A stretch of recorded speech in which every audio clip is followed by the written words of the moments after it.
chefe Murilo Carvalho. E agora, para provar que nós nos preocupamos com você, o Todo Seu quer falar sobre a sua saúde. Agora, no dia 1º de dezembro, domingo agora, é celebrado o Dia Mundial de Combate à AIDS. E nós não poderíamos deixar esse dia passar em branco, porque afinal, essa doença ainda assusta e confunde a cabeça de milhões de pessoas em todo o planeta. E ela, infelizmente, pode estar mais perto do que você imagina. Mas contra todo mal existe uma arma. E a informação nunca é demais. Pensando nisso, há 10 anos foi criada a Agência AIDS, que procura abastecer a sociedade com notícias, novidades e, acima de tudo, apoio aos pacientes familiares que são vítimas dessa doença.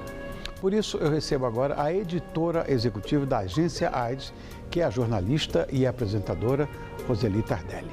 Boa noite, minha bonitinha. Não vai se levantar. Boa noite. Não cometa essa imprudência. Eu sou uma moça elegante. Tudo bem, Rony? Muito obrigada, viu, pelo espaço, pelo carinho. E bonita. Muito obrigada. Você também continua lindo. Obrigado, meu amor. Avô de 3 netos, dobrando o cabo da Boa Esperança. Enfim. Que beleza. Obrigado, meu amor, por ter vindo. Mas ali a sua luta contra a AIDS começou num fato que aconteceu muito perto de você. Como foi encarar a morte do seu irmão, do Sérgio, numa época em que pouco ou quase nada se conhecia da doença? Olha, Rony, quem vivenciou a situação de AIDS como nós vivenciamos, como a Lucinha Araújo, mãe do Cazuza, vivenciou... Minha querida amiga. Né, a Sandra Breia, enfim, tantas outras pessoas que passaram pelo que a nossa família passou, sabe que foi muito complicado, porque não tinha remédio, não é? Foi uma doença que foi criada, o que criamos, nós comunicadores, jornalistas, e infelizmente ajudamos a criar um preconceito, porque nós dissemos no início que era câncer gay, peste gay, grupo de risco, comportamento de risco, então ficou um imaginário equivocado nessa questão da AIDS. Foi muito difícil. Nós somos a primeira família que publicamente questionou a atuação dos convênios médicos, o convênio se negou a atender o meu irmão e nós fomos à luta, né, digamos assim, processamos o convênio, ganhamos, criou jurisprudência, outras pessoas puderam também usufruir desse instrumento legal e ficou um buraco muito grande que eu resolvi preencher. Eu sou jornalista, sou apresentadora, enfim, que eu resolvi preencher tentando trabalhar para que menos pessoas passem o que nós passamos, não é? Mas foi muito difícil, muito difícil. Eu nem posso imaginar, nem quero talvez imaginar esse sofrimento, que a família inteira vai junto. Ah, sem dúvida. Eu demorei uns 3 anos, assim, para melhorar, né? E até arrumar um rumo, etc e tal. E estou contando toda essa história. Porque as doenças oportunistas é que levam a baixa imunidade, acontece e as doenças oportunistas vêm. Não é que o vírus mata. As doenças que chegam é que arrebentam com todo mundo. E normalmente o que vinha com mais frequência era o câncer. Na realidade o vírus destrói o sistema imunológico da pessoa. E aí as doenças chegam e a pessoa acaba tendo aí uma situação bastante debilitada. O meu irmão morreu com 30 quilos, sem andar, sem enxergar. E foi um processo muito dolorido para toda a nossa família.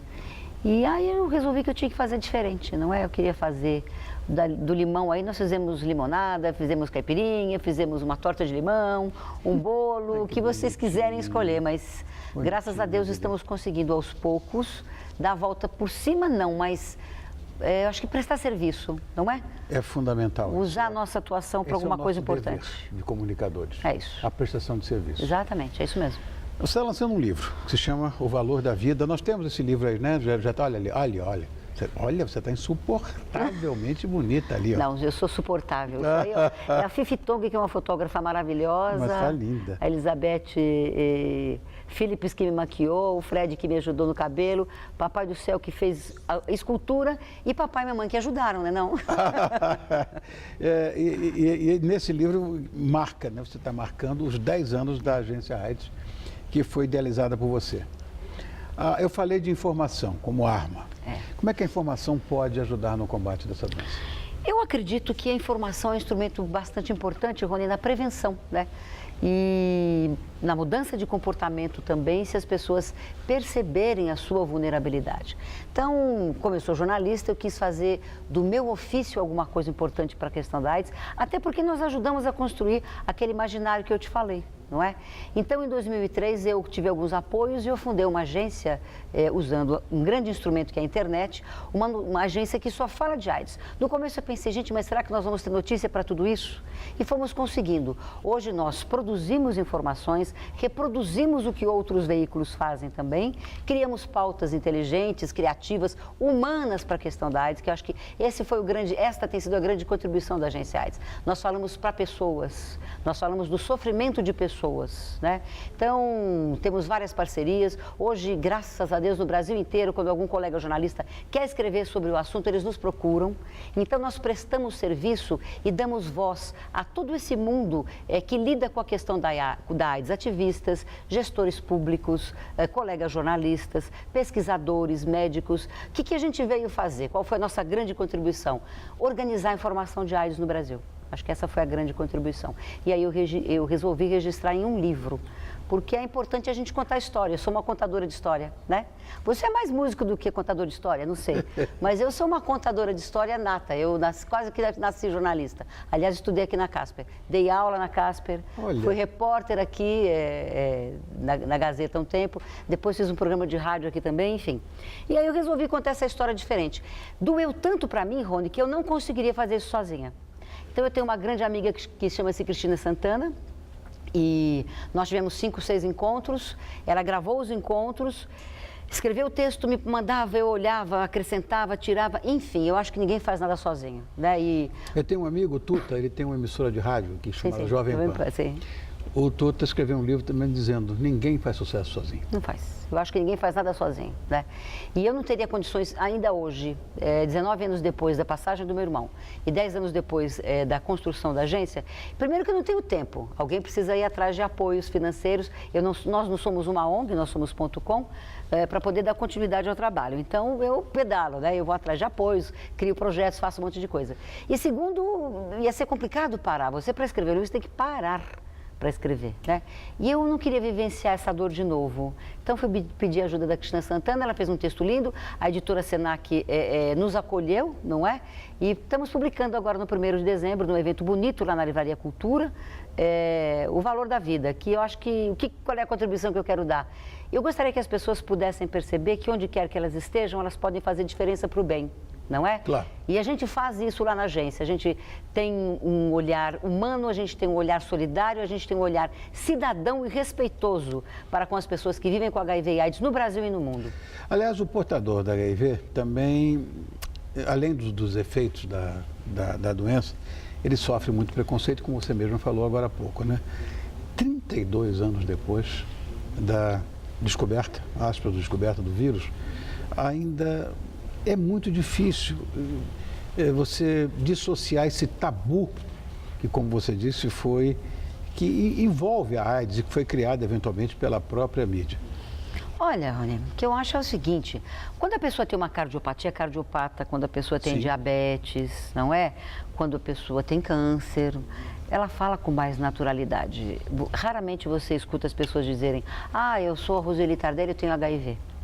Ainda existe, sim, um preconceito velado, uma discriminação bastante forte. As pessoas sofrem ainda discriminação em trabalho, em situações no seu cotidiano, porque foi uma doença que, efetivamente, a comunicação não foi tão correta, eu diria assim. Lá na Agência AIDS a gente coloca assim, HIV, somos todos vulneráveis. Se lá atrás nós tivéssemos dito isso, mas também não é buscar culpados, né? Assim, os médicos não sabiam, os jornalistas não sabiam, a comunidade científica não sabia, enfim. Está todo mundo aprendendo com AIDS até hoje, mas existe sim ainda uma discriminação, um preconceito velado. Melhorou. O Brasil, há um tempo atrás, colocou uma campanha que a vida é mais forte que a AIDS e colocou pessoas vivendo com o vírus. A Bia Pacheco, o Caso Barros, que são ativistas, a Bia de Porto Alegre, o caso do Rio de Janeiro, em campanhas públicas, uma campanha pública bonita dizendo isso. Já ajudou a diminuir, sim, o estigma e a discriminação, mas ainda não é fácil. Eu acho que, de certa forma, nós tivemos grandes avanços, aqui mesmo no Brasil. E eu queria que você me dissesse quais foram os avanços que nós tivemos nesse cenário, porque ouvi outro dia, li, aliás, que o Brasil já foi considerado uma referência. E agora, parece que não é mais. O Brasil foi considerado referência, Rony, porque quando o mundo começou a discutir se deveria tratar, né, ou prevenir a questão da AIDS, o Brasil fez as duas coisas. Em função dos ativistas, que sempre foram muito presentes, em função da academia, que deu a sua contribuição, tá certo? Gestores públicos que acataram essas falas e transformaram essas falas em políticas públicas. Então, fomos referência, sim. O ano passado eu estive numa conferência em Washington, de 2 em 2 anos acontece uma conferência internacional onde o mundo inteiro para e discute a questão da AIDS, o mundo que trabalha diretamente com AIDS. E os ativistas fizeram uma manifestação bastante forte lá, porque querem ser ouvidos, né? O governo brasileiro, no decorrer desse processo todo da AIDS, sempre construiu o programa com ativistas, tá certo? E de um tempo para cá as coisas não estavam muito bem assim, porque existe uma bancada conservadora no Congresso Nacional que todas as questões ligadas a avanços, ou seja, para a mulher, né? Ou seja, para as pessoas que vivem com HIV e AIDS, essa bancada breca as coisas. Então eu tenho a impressão que o governo precisa voltar a ser um Estado laico e a contemplar as questões de AIDS como elas têm que ser contempladas, num olhar e num viés de saúde pública. Agora tem um coordenador novo, um diretor nacional novo, que é o Fábio Mesquita, e o Fábio tem uma experiência internacional bastante interessante. Ele está conseguindo conversar com os ativistas, mas acho sempre que é importante o governo ouvir mais, porque foi através dos ativistas, da comunidade, da universidade, dessas pessoas todas que tinham um envolvimento maior com AIDS, que o Brasil era referência, tem que voltar a ser, porque a gente tem muitos ganhos. O Brasil foi o primeiro país que fez a medicação gratuita, que distribui aí preservativos, que fez a troca de seringas, tá certo? Então, fomos vanguarda sim. O que não pode é baixar a guarda. E às vezes eu tenho a impressão que o governo baixa um pouco a guarda nesse sentido, entendeu? De não ouvir quem pode contribuir mais. Está absolutamente correto o que você falou. Agora, além da agência aqui no Brasil, vocês foram para a África Oriental, vocês foram para Moçambique. É verdade essa história? Então, em Moçambique, como é que surgiu o interesse de levar essa sua ideia lá para a África? Eu fui convidada há um tempo atrás pelo governo brasileiro e fui lá conhecer Moçambique. Fui participar de uma capacitação, né, para jornalistas africanos de língua portuguesa. Lá em Maputo mesmo? Em Maputo. E Maputo, Moçambique é o 10º país mais pobre do mundo. E Moçambique, infelizmente, tem 500 novas infecções ainda hoje por dia. Meu Deus.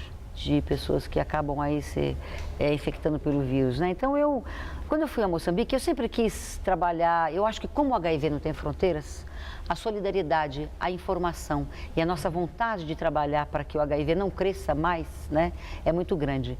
Quando eu fui a Moçambique, era mais fácil, eles falam português, nós falamos português. É um país que parece um pouco com a gente, né? E aí a gente foi fazendo gestões, o Lucas Bonanno, que é o nosso editor hoje na agência AIDS, morou em Moçambique 3 anos e meio, o Lucas é o grande responsável, junto com o Dr. Pedro Schecker, que era o diretor do NADS naquela época, que foi quem nos apoiou diretamente, conseguimos aí montar uma agência em Moçambique, está lá até hoje, quer dizer, nossa contribuição em África também começou. Seria legal se eu conseguisse aí no decorrer da minha vida, eu fiz 52, estou bem, né? Eu estou com 69, bonitinho. Tá bom, tá ótimo, tá ótimo. Sem botox, sem nada? Não, fiz nada, não. Eu também não. Mas vamos ver se a gente consegue ficar assim. Vamos ver, mas enfim, eu espero no decorrer aí da minha trajetória conseguir, quem sabe, é uma contribuição importante. A gente montar uma agência em Angola, em São Tomé e Príncipe, Guiné-Bissau, em Cabo Verde, entendeu? Nos países de língua portuguesa em África, porque essa seria uma contribuição bastante interessante, a gente ajudar a organizar as informações sobre AIDS, sobre SIDA, como eles dizem naqueles países, porque ajuda a diminuir o estigma e a discriminação, que lá é mais forte, viu, Rony? Infelizmente ainda é. Amor meu, se você quiser deixar algum recado e necessariamente, para mim pelo menos, um endereço que seja eletrônico para a gente poder se comunicar com a agência, claro. O que a gente faz? É www.agenciaaids.com.br. Nós estamos aqui no Conjunto Nacional, na Avenida Paulista. Está no ar, inclusive, ali, ó. agenciaaids.com.br. E o meu recado seria o seguinte, olha, eu gostaria que as pessoas lessem o nosso livro para perceber que elas também podem fazer diferença para o bem nas histórias ou nas situações equivocadas que a humanidade faz ao longo dos anos, né? Não que a gente seja salvador, que a gente... Nada disso. Olha, eu sou uma pessoa normalíssima. Eu tomo cerveja, eu falo palavrão, eu sou palmeirense, mas a minha parte eu estou fazendo, graças a Deus, e eu espero continuar fazendo. Então, assim, a minha mãe era tecelã, O meu pai comerciário, minha família, uma família de classe média simples, mas que acolheu o meu irmão com muito amor e com muito carinho. Então, eu acho que essa diferença e esse acolhimento é o que vão fazer e que fizeram diferença na nossa vida. E eu espero que o livro faça diferença para o bem na vida das pessoas. Vamos mostrar a capa do livro do novo. Aí é que está. O Valor da Vida, da Roseli Tardelli, a quem eu agradeço muito a presença. Ela que deve a diretora executiva, editora executiva da agência AIDS. E eu quero que você volte mais vezes, bonitinha. Vamos sim. Próxima vez vamos trazer um adolescente com HIV, uma mulher que vive com HIV e AIDS, porque precisa agora, acho que num primeiro momento o mundo conseguiu aí estagnar as mortes, Sim. aquele sofrimento absurdo, mas agora tem as especificidades da AIDS que tem que ser contemplada. O remédio tem efeitos colaterais, os adolescentes têm problema em utilizar a medicação, a adesão é difícil, tem muita coisa pra gente falar. Muito obrigada pelo espaço e pelo carinho, muito obrigada. Eu era sua fã, vou continuar sendo. Não deixe de ser, pelo amor de Deus, Eli. Vou continuar sendo, obrigada. Obrigado por ter vindo, meu amor. Obrigada a você. Obrigado, Lili. Bonitinha.